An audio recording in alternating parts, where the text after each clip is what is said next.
Welcome back to Pocono. 25 minutes to go in practice. We now have 3 Chevrolets in the top 10.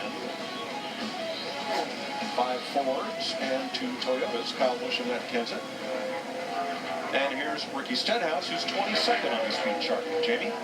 Yeah, they unloaded just really behind, and I talked to Ricky and his crew chief, Brian Patty, before this practice, and Brian Patty said, we basically yard sailed it this time. We just started completely over with a different setup. They were just extremely tight yesterday, and they weren't sure why, so they freed it up quite a bit. Ricky's saying it's a little bit better.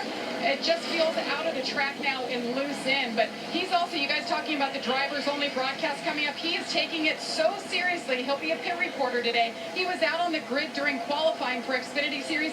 Talked to every one of his drivers he'll be covering today. Wow. Very good.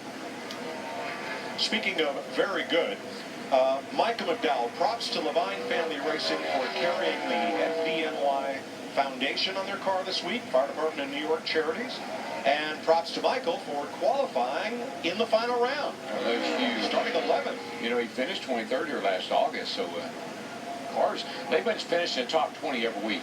And I love what Todd Perry said. That's our goal. Beat the cars we're supposed to beat. And maybe some of the other cars will have trouble. We can beat some of them.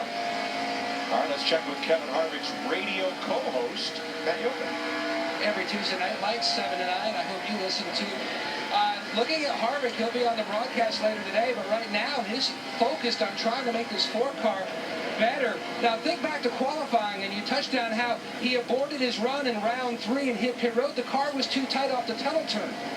He second-guessed that after it was all over. He wished he would have completed that lap because they just could not make the car any better. This morning, though, the car a little bit more on the free side, but coming to him with this 4. He's never won here. He'd love to put a check mark next to the tricky triangle. It's one of the 4 tracks he hadn't won on. Harvick third fastest. I think a trend we're going to see a lot of tomorrow, especially as that track temp heats up, because it's going to get warmer. And you just look, you pointed it out, DW, that small spoiler.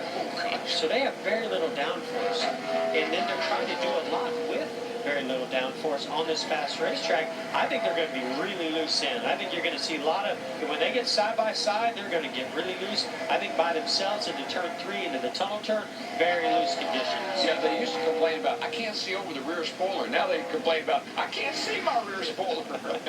Chase Elliott making a nice rebound. Didn't qualify very well. He ran so well here. Had a shot at winning this race a year ago. Look at him right now in the top 5. I love that paint job. That is an art one. They're paint jobs. Sure. But I love the way that car looks. Danica coming off a great finish last week at Dover. 25th. She's going to helm the Hollywood Hotel this afternoon for the Xfinity race on Fox. Here's the Stewart-Haas running order.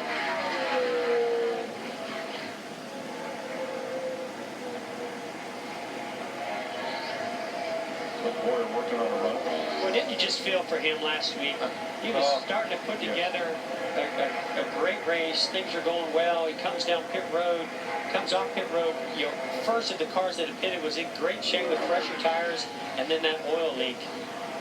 Yeah, he worked his way up to 5th from deep in mid-pack at the start. And I tell you who's kicking their butt, I guarantee you, is the guys that work on the car. Because an aluminum fitting, you take a 90-degree aluminum fitting or any aluminum fitting, and that thing has, if it's not in the right spot, it can break.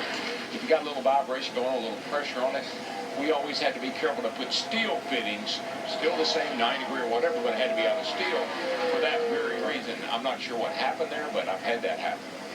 So, who are the kings of fuel mileage racing in NASCAR? Richard Childress Racing. Ryan Newman at Phoenix.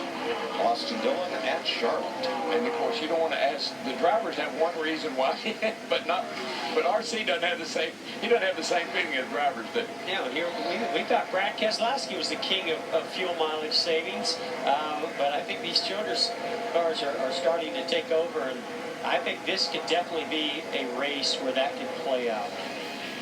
Yeah, if you run out of gas here at the start-finish line, sorry, it's a long way around, and you're not going to make it.